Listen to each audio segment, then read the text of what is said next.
Hi everyone, and my name is Gail D'Souza, and I'm a love coach and soulmate expert. Today, I wanted to talk about introvert, extroverts, ambiverts, and happyverts into love. Now, when people are going dating, it is really basically to understand what you are. For example, the introvert is more has a tendency to, prefer their own company, tend to be in a one-to-one situation. They may not like loud noises. If I was to give an analogy, they possibly would be the person at the back of the class, not putting their hands up in a school lesson, and but they would have the wisdom, but they just did not want to express it. So you never really heard from them, but they had that wisdom. Then you have the extroverts who are a bit more outgoing. In school, they could be the class comic. They could be the person who's going me, answer the questions and everything like that. In a social adult situation, they could be the one who's the life of the party. They will be out there speaking. They'll be the first one to walk into the club.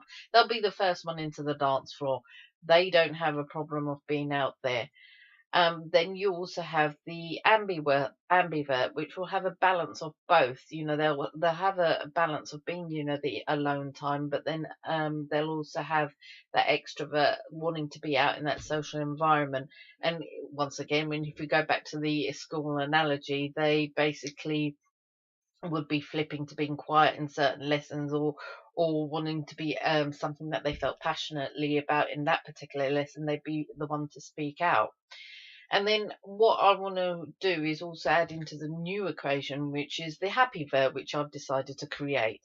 And basically, that happyvert is just being comfortable in their own being. And like at school, they would be doing whatever they want to. Sometimes they'd be the person who's probably in an imaginary zone, plotting out their future life or imagining where they could be. But it's not to say they may even be the creative type of person. So, but what I do also want to do is, with the word ambivert, I just want to just quickly go over that, because I quite in particular like this description of an ambivert, because I find in part, I used to also believe that I was one of this, but I'm both introvert and extrovert. I like people, but I need to be alone. I'll go out, vibe, and meet new people, but it has an expiration, because I have to recharge. If I don't find the valuable alone time, I need to recharge. I cannot be my highest self. And that's by Sylvester McNutt.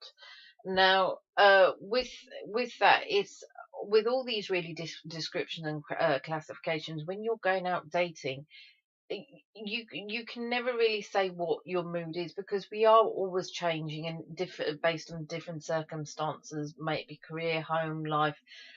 You may feel comfortable in a situation, so there's no one way to how you can express yourself in the early stages of dating. And like I said, the introvert may be happy, for going for just a meal, whereas the extrovert may be happy to can't miss a thing, go out to every different activity that's going. But they have to obviously calm down in a sense, because they need to see their body weight, whether they're tired, and health reasons. So um because when you're dating, you really want to be your higher self, not your tired self.